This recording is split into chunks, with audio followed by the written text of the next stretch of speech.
Everyone, class 9 के students कैसे हैं आप लोग। तो आज हम आप लोगों के लिए लाए हैं सिलेबस ओवरव्यू के साथ साथ मास्टर प्लान का वीडियो, जिसमें कि हमें पता है कि देखो आप लोगों ने फर्स्ट टर्म बहुत अच्छे से किया, अच्छे मार्क्स लेके आए, लेकिन ये अभी हमारा आधा ही सफ़र हो पाया है, मतलब आधी यात्रा हो गई है, आधी बाकी है। जब हम पूरी कर पाएंगे टर्म 2 के साथ में, टर्म 2 के भी हम एग्ज़ाम दे देंगे तो फिर देखिएगा हमारा सारा 9th क्लास कितने आसानी से निकल जाएगा। अच्छा, तो उसके पहले हम देखेंगे कि टर्म 2 के एग्ज़ाम में हमें आना क्या क्या है, क्या क्या चीज़ें पढ़नी है। वैसे भी देखिए आपका क्या कर दिया, रिड्यूस कर दिया। सीबीएसई ने आपका सिलेबस है वो रिड्यूस करके दिया हुआ है, हर चीज़ में थोड़ी थोड़ी सी छटनी कर दी है कि थोड़ा सा इतना पढ़ना है, इतना नहीं पढ़ना है, तो अब हमें उसके हिसाब से तैयारी करनी है। अच्छा, 9th क्लास वाले बच्चों के लिए एक ज़रूरी बात ये है कि आप लोगों के टर्म 2 के लिए ज़्यादा आपके पास टाइम नहीं है। बिल्कुल मान के चलिए। क्यों? ये मान लीजिए कि आज हमारी कितनी हो रही है, ये 16 तारीख हो रही है, तो आप 1 या 2 दिन अब बस अपनी थोड़ी सी माइंड में ये सोच लीजिए कि अब हमें अपनी प्रिपरेशन करनी है। किसकी? टर्म 2 की। उसके लिए 20 तारीख से, मान लीजिए कि हम 20 तारीख से शुरू करेंगे और हम अपनी 31 जनवरी तक पूरी ख़त्म कर लें। यानी ये मान लीजिए कि 31 दिन वो और हमारे 10 और 11 दिन ये, इतने दिन हैं कि हो सकता है, क्योंकि ये आपकी बोर्ड एग्ज़ाम नहीं होती है, ये हर स्कूल अपने हिसाब से लेते हैं, तो ये सभी को पता होगा कि 9th क्लास की एग्ज़ाम 10th के पहले होती है। अब जैसा कि सीबीएसई ने कहा है कि 10th क्लास की एग्ज़ाम जो होंगी, बोर्ड की exam, final exam, term 2 exam, वो कब होंगी? हमारे मार्च के एंडिंग में होगी। एक ऐसा उन्होंने एक केवल कोई डेट फाइनलाइज नहीं की है, लेकिन ऐसा बताया है कि जहाँ तक हो सकेगा कि आपके मार्च के एंडिंग में 10th की होगी, तो उसके मान लीजिए आप लोगों की उससे पहले होनी है। ये मान के चलिए कि फरवरी में आपकी एग्ज़ाम हो सकती है ना, टर्म 2 की आपकी।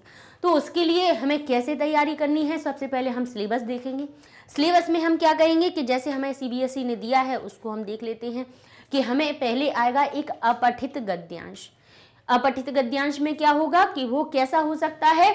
गद्यांश भी हो सकता है, वो हमारी सरल कथा हो सकती है, या उसमें किसी चीज़ का वर्णन दिया जा सकता है। अच्छा, वो कथा होगी या गद्यांश होगा या वर्णन होगा, उससे जुड़ी हुई कौन सी चीज़ें आएंगी आपकी? उसी गद्यांश से जुड़े हुए, और जबकि वो आपका पढ़ा हुआ नहीं है, वो सिलेबस का नहीं है, वो कहीं से भी दे सकते हैं, किसी भी प्रकार का दे सकते हैं। ठीक है, तो उसमें हमारे पास क्या होगा? एक पदिन और पूर्ण वाक्यांश अवबोधनात्मक कार्यम। इसमें आपके लिए क्या क्या आ जाएंगी आपको बता देते हैं कि एक पद में उत्तर वाले आ जाएंगे, पूर्ण वाक्य वाले उत्तर आ जाएंगे, प्रश्न पूछ लिए जाएंगे कि इस प्रश्न का एक पद में उत्तर दीजिए। दूसरे आ जाएंगे, कुछ 2-3 प्रश्न दे देंगे, कहेंगे इनका पूर्ण वाक्य में उत्तर दीजिए। फिर अवबोधनात्मक कार्यम, अवबोधन कार्यम, यानी उसमें पूछ लेंगे कि बताइए इसका, जैसे यहाँ पर ये लिखा है कर्तृ क्रिया पद चयनम, ठीक है। दूसरा शीर्षक लेखन का भी एक उसमें से प्रश्न बनाया जाएगा। और यहाँ पे अब अनुच्छेद आधारित जो भाषिक कार्य, देखिए एक हो सकता है, 1 या 2 आपके ये वाले प्रश्न आ जाएं, 1 या 2 हो सकता है ये वाले प्रश्न दे दें, एक आपका प्रश्न ये बना दिया जाएगा, और आपके 3 या 4 आपके भाषिक कार्य से जुड़े हुए प्रश्न आ जाएंगे। भाषिक कार्य में क्या पूछा जाएगा? उसी गद्यांश में एक क्रिया दे दी तो उसका पूछ लेंगे बताइए इसका कर्ता कौन सा है। कर्ता दे देंगे तो कहेंगे इसकी बताइए क्रिया कौन सी है। विशेषण दे देंगे तो कहेंगे विशेष पूछ ले सकते हैं, या फिर विशेष दे दें तो उसका विशेषण पूछ लेंगे। पर्याय का विपर्याय पूछ सकते हैं, विपर्याय का पर्याय पूछ सकते हैं। तो इस प्रकार से आपका ये अपठित गद्यांश का एक आएगा, और ये अच्छे बढ़िया कम से कम 8-10 नंबर का आता है, अच्छे मार्क्स मिलते हैं। कहीं से हमें कोई तैयारी नहीं करनी है, केवल हमें क्या करनी है? प्रैक्टिस करनी है। हम पढ़ेंगे बार बार अपठित गद्यांश को, तो जब हम पढ़ते हैं तो अपने आप ही हमें फिर उसके अंदर के शब्द समझ में आने लगते हैं कि भाई इसमें हमारा कर्ता कौन सा बनना है, क्रिया कौन सी बननी है, वो सभी उत्तर वहीं पे छुपे होते हैं।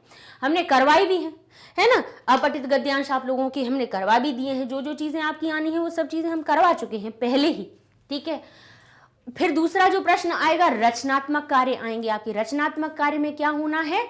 देखिए टर्म 1 पूरा एमसीक्यू था, लेकिन रचनात्मक अब ये जो हमारा है वो सब लिखने वाला काम आने वाला है। तो इसमें क्या होगा आपको कि संकेत आधारित, संकेत यानी मंजूषा में संकेत दिया होगा, औपचारिक भी हो सकता है या अनौपचारिक पत्र लेखन हो सकता है। ठीक है, अच्छा इसी के साथ में फिर इसका अगला प्रश्न आपका आ सकता है चित्र आधारित वर्णन या अनुच्छेद लेखन। ठीक है, जो अगला प्रश्न आएगा रचनात्मक कार्यों में पहला तो आएगा पत्र, या तो आपको ऐसा होगा कि किसी अपने प्रधानाचार्य को, अपने आचार्य को या किसी को भी शिक्षक को ऑफिशियल जो लिखे जाते हैं लेटर, उनको हम औपचारिक कहते हैं, और जो अपने माता पिता भाई बहन मित्र को भेजे जाते हैं उनको अनौपचारिक पत्र कहते हैं। ठीक है, अब इसके साथ साथ में फिर इसके बाद आएगा हमारा कौन सा प्रश्न, चित्र आधारित वर्णन। ठीक है, चित्र आधारित वर्णन आ जाएगा और उसके अथवा में ही वो दे देते हैं एक ऑप्शन में कि या तो आपको चित्र वर्णन अच्छे से आ रहा हो तो आप उसको कर लो, नहीं तो फिर आप अनुच्छेद लेखन कर लीजिए। ठीक है, तो इन दोनों में से हम कोई भी एक चीज को कर सकते हैं, ये दोनों चीजें ऑप्शन में दे दी जाती हैं।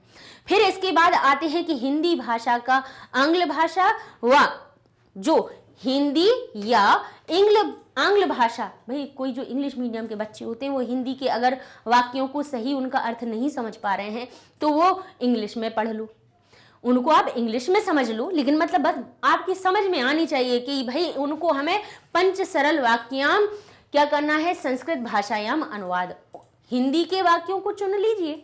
भाई ऐसा नहीं है कि हिंदी में कुछ अलग वाक्य दे दें या इंग्लिश में अलग वाक्य दे दें, नहीं, हिंदी में जैसे लिख दिया कि लड़का पढ़ता है, इंग्लिश में कह देंगे बॉय रीड्स, और फिर इसके बाद कह देंगे इनको संस्कृत में परिवर्तित करो, बस ये करना है। तो हमें क्या करना है, यहाँ पर संस्कृत भाषा में उसका अनुवाद करना है, और वो भी कैसे, सरल वाक्य नाम, सरल वाक्यों को 5 सरल वाक्यों का करना होगा आपको, ज्यादा भी नहीं करने हैं। ठीक है, अब इसके बाद आते हैं अपन पठित बोधन पे। पहला एक सेक्शन होता है वो अपठित का रहता है, जिसमें अपठित गद्यांश से जुड़े हुए प्रश्न पूछ लिए जाते हैं। रचनात्मक में पत्र हो जाता है, चित्र हो जाता है, अनुच्छेद हो जाता है, और आपके सरल वाक्य हो जाते हैं अनुवाद करने वाले। इसके बाद हमारा क्या आना है, आपका पठित बोधन। पठित यानी पढ़े हुए पढ़े हुए जितने भी आपके कैसे हैं, जो पाठ पढ़े हुए हैं, पठित का मतलब है पढ़े हुए, उन्हीं में से एक गद्यांश अधिकृत्य अवबोधनात्मक कार्यम। अब जो गद्यांश जो होना है, गद्यांश पढ़े हैं हमने, बिल्कुल पढ़े हैं, पद्यांश भी पढ़े हैं, सूक्तियाँ पढ़ी हुई हैं, हमने सुभाषितानी के श्लोक पढ़े हैं, वो सब क्या है, पद्यांश में आते हैं। हमने नाट्यांश भी पढ़ा हुआ है। तो भाई ये जो गद्यांश है, पद्यांश है और नाट्यांश है जो हमारे पाठ में दिए हुए हैं, अब उन्हीं से संबंधित आपके कैसे प्रश्न आएंगे, एक पदेन प्रश्न पूछ लिए जाएंगे और पूर्ण वाक्यन प्रश्न पूछ लिए जाएंगे।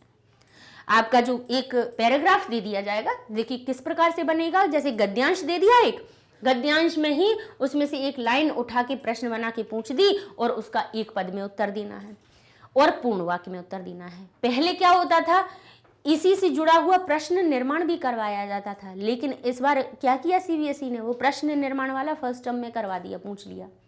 इसलिए अब जो गद्यांश से जुड़े हुए आपके आने हैं प्रश्न, वो कैसे आएंगे, एक पद वाले आएंगे और पूर्ण वाक्य वाले आएंगे। ठीक है, प्रश्न दे दिया, एक पद में उत्तर दे दिए, पूर्ण वाक्य में उत्तर दे दीजिए। ऐसे ही गद्यांश रहेगा, ऐसे ही पद्यांश का एक अंश दे दिया जाएगा और एक नाट्यांश का, यानी एक नाटक का अंश। पूरा नाटक नहीं, पूरी किताब थोड़ी ना छप के आएगी, एक छोटा सा पैराग्राफ आ जाएगा, उसी से जुड़े हुए ये प्रश्न आपके आएंगे। फिर इसके बाद जो 8वां प्रश्न आएगा उसमें रहेगा कि एकस्य श्लोकस्य अन्वय, यानी एक श्लोक का अन्वय करने के लिए आ जाएगा। ठीक है, क्या आएगा, एक श्लोक का अन्वय आ जाएगा, या फिर कह देंगे एकस्य श्लोकस्य संस्कृतेन भावार्थ, या फिर क्या कह देंगे कि एक श्लोक का संस्कृत के द्वारा भावार्थ कीजिए। क्या दो चीजें पूछ सकते हैं, अथवा में देंगे, या तो कह देंगे अन्वय आ रहा हो तो अन्वय कर लो, नहीं तो भावार्थ कर लो। अब आप कहोगे अरे संस्कृत का पूरा भावार्थ करना पड़ेगा, मंजूषा या सहायता, मंजूषा की सहायता से, यानी भावार्थ पूरा लिखा होगा, उसमें जहां जहां पे बीच में खाली स्थान होंगे उनको अपनी समझ से भरना है। प्रैक्टिस करवा देंगे हम आपको, चिंता मत कीजिए, ये भी इसकी भी प्रैक्टिस करवा देंगे। सब चीज़ हमने सोच रखी है कि क्या क्या आपके पेपर जो आपके एग्जाम हो फरवरी में, उसके पहले हमें क्या क्या चीज़ें आप सबकी करवा देनी है। इसके बाद जो अगला प्रश्न हमारा आएगा अंतिम, वो होगा घटना क्रमानुसार कथा लेखन। कथा का लेखन करना है घटना की क्रम के अनुसार, यानी कौन सी घटना पहले हुई को पहले लिखें, फिर उसके बाद क्या हुआ, फिर उसके बाद क्या हुआ, एक घटना का क्रम, यानी हर एक चीज कब घटित हुई उसको क्रम से लगा के कथा का निर्माण कर देना। ये आपका है सिलेबस जो एनसीईआरटी ने आपको बताया है। अच्छा, कौन कौन से पाठ आएंगे? सारे नहीं आने हैं, केवल 4 पाठों में से तैयारी करनी है। पठित बोधन के लिए जो हमारा गद्यांश, पद्यांश और नाट्यांश है, उसके लिए हमें ये 4 लेसन हमें तैयार करने हैं। कौन कौन से? भ्रांतो बालः, फिर हमारा सिकता सेतु, जटायु शौर्यम और पर्यावरणम। ठीक है, ये 4 पाठ आपके आने हैं। ठीक है, 4 पाठों में से ही हमें तैयारी करनी है। और उन्होंने एनसीईआरटी ने आपको ये पुस्तक भी बता दी है कि कौन कौन सी शेमुशी आएगी, अभ्यासवान भव में से भी आएगा और व्याकरण विधि में से भी आएंगे। आपकी व्याकरण से संबंधित चीजें हैं वो व्याकरण विधि से ली जाएंगी, अभ्यासवान भव से ली जाएंगी और शेमुशी से। तो आप कहेंगे कि अगर किसी बच्चे के पास हो सकता है व्याकरण विधि ना हो, किसी के पास अभ्यासवान भाव नहीं है, चिंता मत कीजिए, हम तो आपको दिखाएंगे। हम आपको जो करवाएंगे सिलेबस से जुड़े हुई जो आपके रिवीजन्स वीडियो बनाएंगे, उसमें हम जो अभ्यासवान भाव में क्या है, आपके पत्र दिए हुए हैं, उसमें आपको औपचारिक अनौपचारिक पत्र उसमें मिल जाएंगे। अभ्यासवान भाव हमने पुस्तक देखी है जिसमें आपको अपठित गद्यांश बहुत सारे हैं, आपके चित्र वर्णन के तरीके उसमें बहुत सारे हैं, बहुत प्रकार के चित्र वर्णन दिए हुए हैं। तो भाई अपन जो रिवीजन करेंगे अपन वहां से उसी की प्रैक्टिस कर लेंगे। व्याकरण विधि की व्याकरण जो हमने करवाई है वो व्याकरण विधि ही करवाई है। ठीक है, अच्छा, अब ये तो हमने आपको बता दिया सिलेबस के अपन को क्या क्या आना है। एक तरह से देखी जाए तो 9 प्रश्न आने हैं और 9 प्रश्नों में अपन ने 2 जगह देखा कि अथवा भी लगा हुआ है, चित्र वर्णन के साथ में हमारा क्या लगा हुआ है, अनुच्छेद लेखन लिखा हुआ है, और यहाँ पे अन्वय के साथ में भावार्थ, यानी 9 और 2 11। पूरे टॉपिक कितने हो गए? 11। तो अब अपन बनाते हैं मास्टर प्लान कि अब अपन अपनी पढ़ाई कैसे करें कि ये जो 11 टॉपिक हैं वो हमारे दिसंबर के ये 11 दिन यानी 20 तारीख से, मान लो 20 तारीख से और हमारी 31 जनवरी तक पूरे हो जाएं, तो उसको हम कैसे पढ़ें। सबसे पहले तो देखिए कि टर्म 2 के सिलेबस से जुड़े हुए सारे वीडियोस अपलोड हैं अपने और बिल्कुल फ्री में है अवेलेबल। ऐसा नहीं है कि अपन कोई ये चला रहे हों कि 1-2 बच्चों को लालच दे के वीडियो दिखा दें और उसके बाद में अपन कहने कि नहीं अब इसका चार्ज लगेगा, ऐसा कुछ भी नहीं है। उद्देश्य जो है मैग्नेट ब्रेन्स चैनल का वो ये है कि बच्चों तक अच्छी एजुकेशन पहुँचे, है ना। तो हमें करना क्या है, अपन 3 चीज़ों को कर लेते हैं। कैसे डिवाइड कर लेते हैं कि हम पहले एक बार हम इन चीज़ों को सिर्फ पढ़ेंगे। क्या करेंगे, हम एक बार, अभी कितने दिन है, 20 तारीख से अपन बनाना शुरू करते हैं अपना प्लान। उसके पहले अभी 2-3 दिन है, 2-3 दिन में हम एक बार सारी चीज़ों को पढ़ लेते हैं। ठीक है, पढ़ने में हम क्या करेंगे, हम अपने 4 पाठ को पहले पढ़ लेंगे। कौन कौन सा, जिसमें कि हमारा भ्रांतो बालक हो जाएगा, सिकता सेतु हो जाएगा, हमारा जटायु शौर्यम हो जाएगा और एक हमारा पर्यावरण को हो जाएगा। ये चारों हो जाएंगे, पढ़ लेंगे हम 4 दिन में, पढ़ लेंगे। 17, 18, 19, ठीक है, 16 है, आज निपटा लीजिएगा। इस तरह से 4 पाठ हम अपने पढ़ लिए। फिर इसके बाद हम करेंगे रिवीजन और रिवीजन के बाद में फिर अपन करेंगे प्रैक्टिस। अब कैसे करेंगे, अब इसके लिए हम देखते हैं, हम अपने पहले दिन गिन लेते हैं कि कितने दिन बचे हैं। एक हमने मान लिया है मोटे तौर पे कि हो सकता है फरवरी में आपके एग्ज़ाम शुरू हो जाए। फरवरी में जब एग्ज़ाम शुरू हो रहे हैं तो हमारे पास दिसंबर के हम 20 तारीख से पढ़ाई शुरू कर देते हैं अपनी। एक हमने आपको एक रूपरेखा प्लानिंग बता दी है कि अपन कैसे अपनी पढ़ाई शुरू कर रहे हैं। तो 20 से 31 दिसंबर तक यानी दिसंबर के 11 दिन बचे हुए हैं आपके पास और जनवरी के 31 दिन बचे हुए हैं। ठीक है, 44 दिन हो गए ये आपके, 44 डेज हैं आपके पास। अब हमारे पास टॉपिक कितने थे, 1 2 3 4 5 6 7 8 9 10 11। अब ये देखिए ये हो गया 44 को डिवाइड कर दो 11 में तो हमारा निकल के क्या आ रहा है, 4। यानी हर एक टॉपिक के लिए आपको 4 दिन मिल रहे हैं। 20 तारीख से अगर शुरू कर रहे हो तो हर एक टॉपिक को पढ़ने के लिए आपके पास 4 दिन हैं और 4 दिन पर्याप्त होते हैं संस्कृत को पढ़ने के लिए। किसी एक टॉपिक को पढ़ने के लिए संस्कृत के कोई इतने बड़े टॉपिक नहीं है कि जो 4 दिन में हम उनको पूरा ना कर पाए। ठीक है, तो अपठित बोधन, अब हम इनके लिए क्या करेंगे, ये हमने संबंधित पाठ बता दिए कि ये जो 3 चीजें हैं ना, गद्यांश, पद्यांश और नाट्यांश, ये हमारा खंड कहाँ से पूछा जाएगा, यहाँ से। और ये अन्वय भी, भाई अन्वय जो आएगा वो भी यहाँ के जटायु शौर्यम है हमारा, भाई यहीं से आ जाएगा, क्योंकि भाई अन्वय श्लोक इसी में दिए हुए हैं, यहीं से आ जाएगा हमारा। ठीक है। अच्छा, और यहाँ पे भावार्थ भी आएगा, वो भी यहाँ से आ जाएगा। जितना भी पठित बोधन का कार्य है वो हमारा यहीं से आ जाना है। ठीक है, तो इस तरह से भाई अपन ने देख लिया कि 44 दिन है और हमारे पास 11 टॉपिक हैं। तो इनको अगर हम डेट में डिवाइड कर लें तो अब हमें इन 4 दिनों में क्या करना है, 2 दिन हमें पढ़ लेना है, 2 दिन हमें क्या करना है, पढ़ तो लीजिए अभी, ठीक है, 2-3 दिन में थोड़ा थोड़ा थोड़ा थोड़ा करके पढ़ लीजिए। अब इसमें हर एक 4 दिन में हमें क्या करना है कि जैसे 20 से 23 दिसंबर में हमने केवल हमें अपठित अवबोधन यानी अपठित गद्यांश को पढ़ना है। ठीक है, अपठित अवबोधन का मतलब अपठित गद्यांश। अपठित गद्यांश क्या होते हैं, प्रैक्टिस से आते हैं। इसमें हमें रिवीजन से ज़्यादा प्रैक्टिस करनी है। इसमें हमें एक दिन ले लीजिए जिसमें आप हमने जो वीडियो बनाए हैं उनका कर लीजिए रिवीजन, एक दिन कर लीजिए थोड़ी सी रीडिंग। रीडिंग और रिवीजन साथ में ही हो जाएगा, पढ़ोगे तो वही आपका रिवाइज भी हो जाएगा। ठीक है, फिर इसके बाद 3 दिन आप कीजिए प्रैक्टिस इसकी। ठीक है, प्रैक्टिस आप कैसे करेंगे कि खुद आप पहले उसको देखिए अपठित गद्यांश को, और उससे जुड़े हुए उसके जो प्रश्न हैं पहले उनको स्वयं हल करके देखिए, फिर उसको फिर मिलान कीजिए कि हमने कितना सही कर पाए। ये प्रैक्टिस अपन को 3 दिन तक करनी है। 3 दिन तक प्रैक्टिस कीजिए और हम कह रहे 1-1 घंटा दे दीजिए डेली का 1-1 घंटा दे दीजिए, देखिएगा आपकी कैसे तैयारी अच्छे से नहीं हो जाती है। फिर हम ले लेते हैं कि 24 से 27 दिसंबर तक हम पत्र लेखन का काम ले लेते हैं। ठीक है, जिसमें हमारे पास 4 दिन है तो 2 दिन हम औपचारिक पत्रों को पढ़ लेते हैं और 2 दिन हम कर लेंगे अपने अनौपचारिक को। उसमें भी जो हमने बना चुके हैं वीडियो उनके आप देखिए, तो औपचारिक पत्र भी करवाए हमने, अनौपचारिक भी करवाए।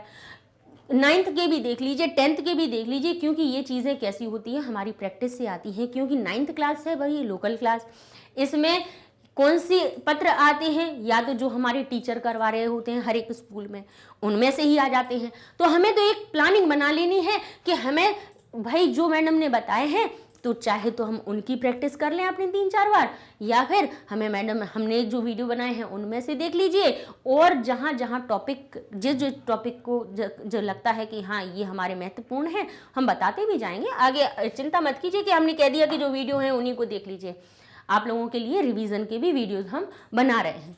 ठीक है, फिर इसके बाद 28 से 31 दिसंबर तक हमें क्या करना है, चित्र आधारित वर्णन करना है। ऐसा नहीं है कि 25 दिसंबर हमारा क्रिसमस आ रहा है तो हम कुछ मस्ती नहीं करें, करो पूरे दिन भर करो, एक घंटा तो हम निकाल सकते हैं ना, क्योंकि दिन नहीं है हमारे पास ज़्यादा, है ना। फिर हम क्या करेंगे 28 से 31 तक चित्र वर्णन कर लेंगे। मतलब देखो यहाँ पे तक अपना कितने हो गए, चित्र आधारित वर्णन तक 3 टॉपिक पूरे हो जाएंगे और अच्छे से हो जाएंगे, जिसमें आप प्रैक्टिस भी कर लोगे और रिवाइज भी कर लोगे, 1-1 घंटा भी दे दिया तो। ठीक है, इसके बाद अपन जनवरी में शुरू कर देंगे अनुच्छेद लेखन, नई साल से नई शुरुआत। अच्छा भाई, कोई भी टॉपिक लिया 5 वाक्य तो लिखने ही होते हैं, लिखने का प्रयास कीजिए। बहुत सरल है क्योंकि हमने अनुवाद करना व्याकरण के सहित बहुत आसानी से आपको करवाना सिखाया है। अनुच्छेद लेखन के भी आपके बहुत वीडियो बनाए हैं और उनमें हमने सिखाया है कि भाई हम कैसे पहले मन से अपने पहले हिंदी के हम छोटे छोटे से वाक्य बनाए किसी भी टॉपिक के ऊपर, और कैसे हम उसके हम संस्कृत में परिवर्तन करके वाक्य सही बना सकते हैं। ठीक है, तो इसमें फिर हमारा 4 दिन में से 2 दिन अपना रिवीजन कर लीजिए, 2 दिन फिर प्रैक्टिस कर लीजिए, तो अनुच्छेद लेखन हो गया। ठीक है, 5 से 8 तारीख के बीच में आप क्या कीजिए, संस्कृत भाषायाम अनुवाद करना सीख लीजिए। अनुवाद सीख लिया तो देख लेना फिर अनुच्छेद आधा कर लिया तो आधे आपको अनुवाद भी अच्छे से आ जाएंगे। फिर इसके बाद हम आ जाते हैं अपने 9 जनवरी से शुरू करेंगे तो गद्यांश वाला कर लेंगे। तब तक हम आपके लिए ये गद्यांश से जुड़े हुए जो अपने जो एक पदीन उत्तर होते हैं, एक पूर्ण वाक्यन उत्तर होते हैं, इनके भी हम वीडियोस लाते जाएंगे, जिसमें हर एक अपने जो 4 पाठ आने ना, उनके गद्यांश, पद्यांश और नाट्यांश में से कैसे प्रश्न और पूछे जाएंगे, उसी फॉर्मेट के वीडियोस रिवीजन के हम आपके लिए 1 शॉट वीडियोस लेके आएंगे। ठीक है, पद्यांश और नाट्यांश ये हम मान लें कि 20 जनवरी तक हम अपने ये पढ़ने वाली ये चीज़ों को कर लेते हैं। अब इसके बाद बचता है हमारे पास बिल्कुल सरल चीज़ें, इनके लिए तो 4 दिन बहुत है। श्लोक का अन्वय आप एक ही दिन में कर सकते हो, भाई एक नहीं तो दूसरा दिन ले लो, एक दिन उनको याद कर लो, दूसरे दिन रिवाइज कर लो, तीसरे दिन प्रैक्टिस कर लो, तो 3 ही दिन में खत्म अन्वय हो जाएगा, क्योंकि एक पाठ तो है जटायु शौर्यम। ठीक है, यहाँ पे श्लोक का भावार्थ, भावार्थ भी हमारा उसी तरह से हो जाएगा भाई 3 दिन में। तो यहाँ तक 31 ये घटना क्रमानुसार जो कथा लेखन है इसके भी हम आपके लिए वीडियो बना देंगे। चिंता मत कीजिए कि जब तक 31 जनवरी तक जब आपको इसके पढ़ने का आपके पास आएगा समय, तब तक आपके पास इसके भी हम आपके लिए वीडियो बना देंगे कि कैसे हमें घटना के क्रम के अनुसार कथा को बनाना है। वैसे अगर पाठ में तो हमने करवाई ही है सारी चीज़ें, ठीक है। तो ये एक अपनी हो गई प्लानिंग डेट वाइज कि हम डेट के हिसाब से, तारीख के हिसाब से हम कैसे हर एक टॉपिक को अपना कवर कर सकते हैं। तो देख लीजिए अपन ने हर एक को 4-4 दिन भी दे दिए।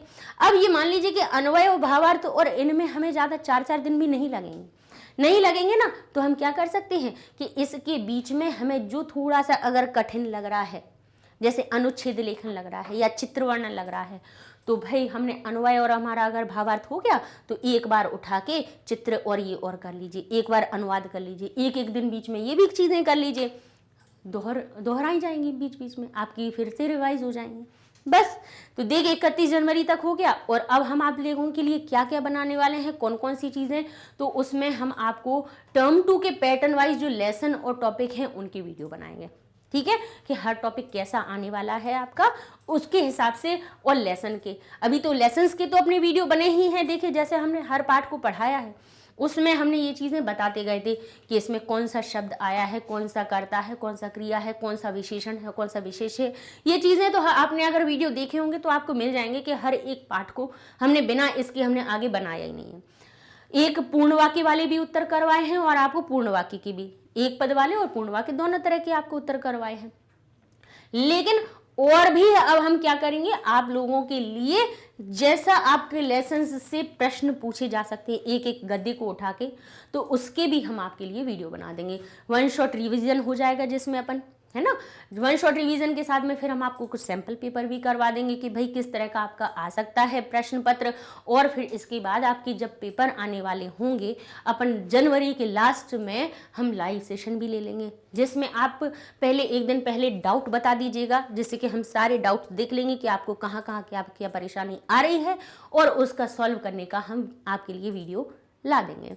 तो अपन बैठ के 2-3-4 घंटे में जो भी हो डाउट्स अपने लिखते जाइएगा, जब लाइव सेशन हो तो उसमें अपन सब क्लियर कर लेंगे, ठीक है। तो इस तरह से ये अपनी प्लानिंग है, अपन ने सिलेबस देख लिया, प्लानिंग कर ली है।